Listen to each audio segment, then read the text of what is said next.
Our next speaker brings more than 20 years of industry experience to a diverse portfolio of European online travel brands. Please welcome the CEO and co-founder of Last Minute Holding, Fabio Cannavale. Hello to everybody. Hi, Fabio. Thanks so much for joining us here today.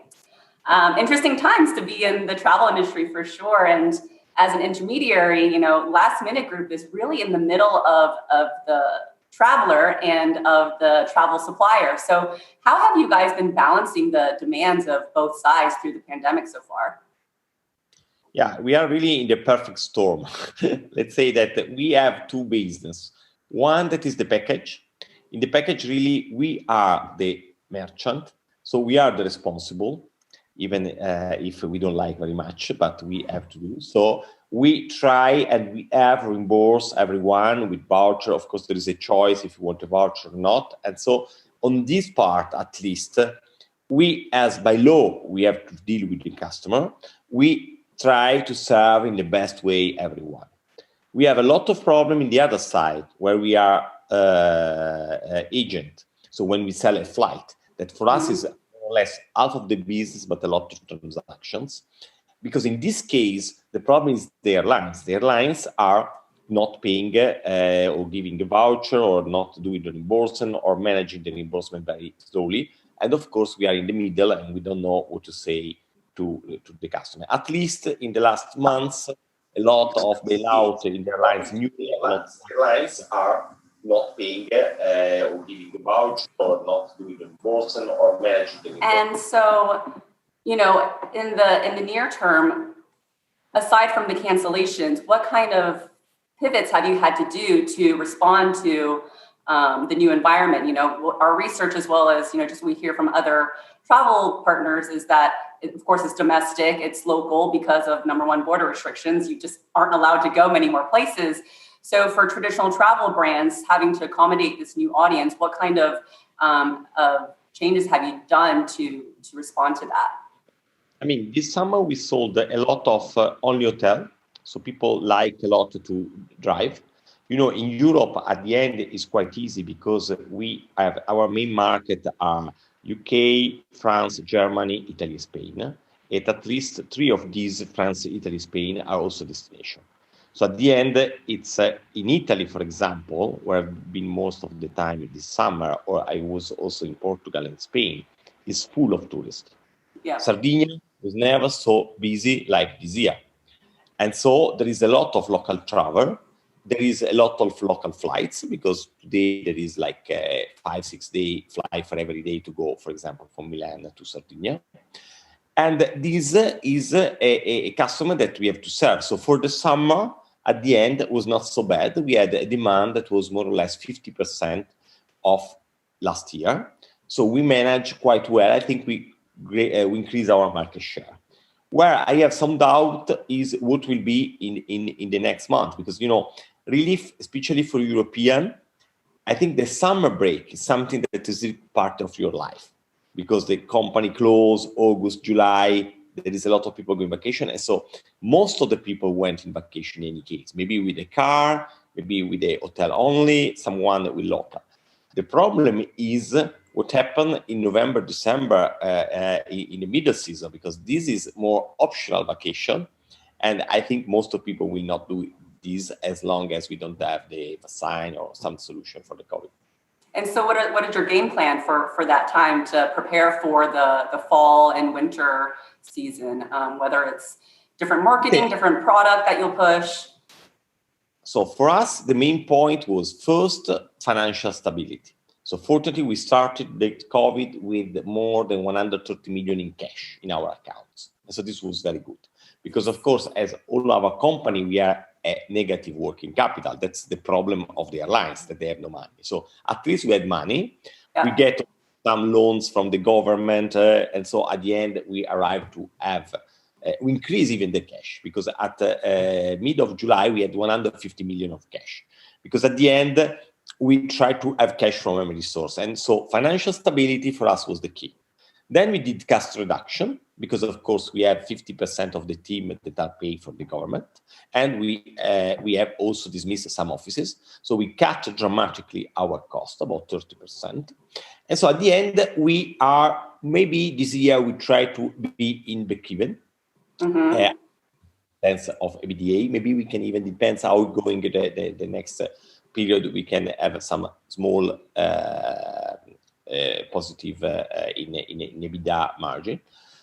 So at the end, what we wait and see. So we try to do whatever we can to serve our customer, not to lose our customer, to entertain that was more March, April customer with other things, tells about travel, dream about travel more than travel. In the summer, we manage a lot of booking because at the end, we manage about 12,000 bucks per day, even in the low season. So it's a lot of work at the end. And we know that sooner or later, these things will finish.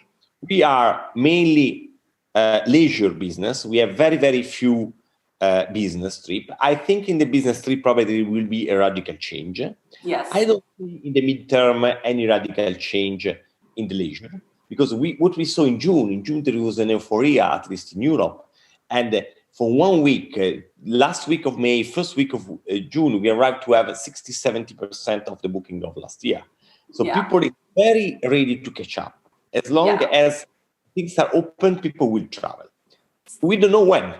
Could be so it's like in the midterm, having a big pile of cash is a great strategy to have, right? To weather you through to next year and hope things are better. We were in a very good moment because at least we are not leveraged. We have no fund. It's a company that is still owned almost 50% by me and the other co-founder, Marco. So at the end, sitting in a good amount of cash is good. What we can see the opportunity, probably, as I told you before, we already gain a lot of market share in this period because we are selling much more than which is the capacity, because the capacity we can monitor every week. And we think that when the business will restart, especially in the packages, we are much more faster than our competitor. Our competitors are giants like TUI, this kind of company that own the hotels, own the seats, own the planes. So it's very difficult for them to restart quickly. For us, it's a question from week to weeks, or days. In the moment there is demand, we make the package, we are tour operator, but we have no risk, so we can do very quickly the rebounds. And so I think next year will be quite good for dynamic packages. And I mean, you mentioned the big companies, and pre-pandemic, in the world of online intermediaries, scale was really an advantage, right? Because you have deep pockets, you had the bookings of the world and Expedia. And then on the other end, if you were in a more niche market, you also had your own special corner. And then some would argue that being in between was not a great place to be because you got squeezed by both ends. So I'm curious what your thoughts are on that, because it kind of seems like last minute holding falls somewhere in that middle space, right? Between the giant scale and then the niche market. No, it's true, but this is also an advantage because being, let's say, I would say very lean, at the end we have only 1,200 people. We have a natural friction, of course, in this period because some people will leave the company because it's another sector. So we have a natural cost reduction. Plus, and so we are at the end in 2 people taking the decision. So it's a very quick, and we can be much more lean. I think in any turbulence, when you have turbulence, to be quick and fast is very important. Yeah. And especially dynamic package, where we are not so small because we are the second larger and very close to Expedia in Europe in the dynamic package. Mm-hmm. And we have a very good partnership with Booking.com with dynamic package. All the Booking.com packages in Europe are provided by us. And so in this sector, we are quite big. And we think we can take the advantage of this situation versus traditional tour operator. Because not only capacity, this is key, because already is a nightmare for us to manage whatever it is. I can imagine people that also own hotels and airlines. I know. Lorraine, I see we have a floor question. We do. Hi, Fabio. The question is, about marketing, because obviously the OTAs are pulling back on their marketing spend, and the hope is that more customers will come direct. So what adjustments have you made to marketing this year, but what else do you expect to do in 2021?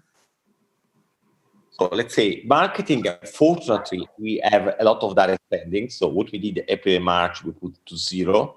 The only problem was we just opened the London Eye in sponsorship. That was something about 3-4 million per year to have London Eye and do the tickets. And this we have the big discussion with them because we say, sorry, you are closed, so we cannot pay.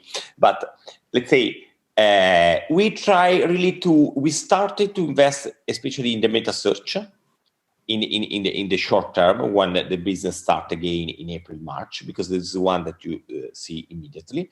And then really we try to really be at the moment, we are very, very cautious with the marketing. We rely a lot on direct booking, people coming on our site naturally, natural traffic.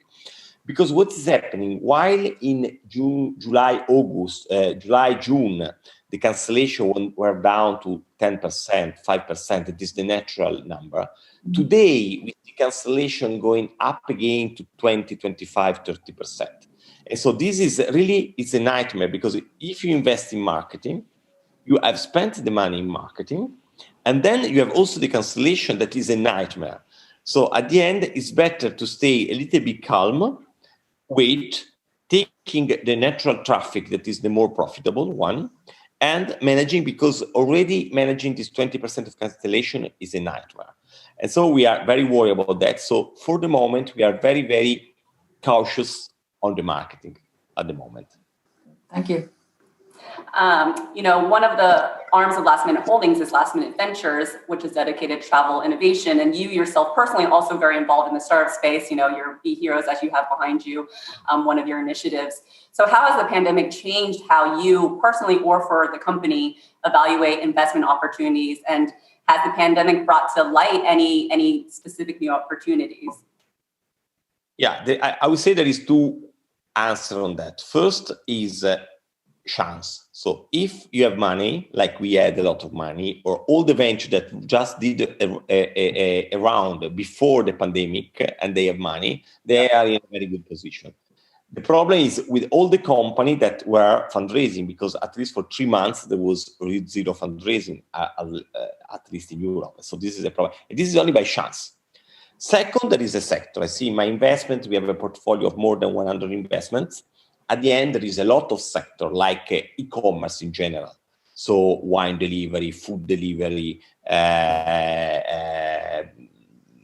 fashion delivery, that went very good, because especially in South Europe is still a business that is still small, and this business went very, very well. They have all record years. Of course, I have in the portfolio some company that is travel startup. Of course, for them was a serious problem. Someone managed very good this, but then they had some problem with the people because they changed from being. There's one company called We Road. They are selling people in groups for young people. They did everything in Italy, so they moved very well. But then they had some problem of people that was infected during the tours. Yeah. So difficult times, for sure. We're out of time, Fabio. Thank you so much for joining us here today. Really enjoyed our chat. Thank you. Bye-bye.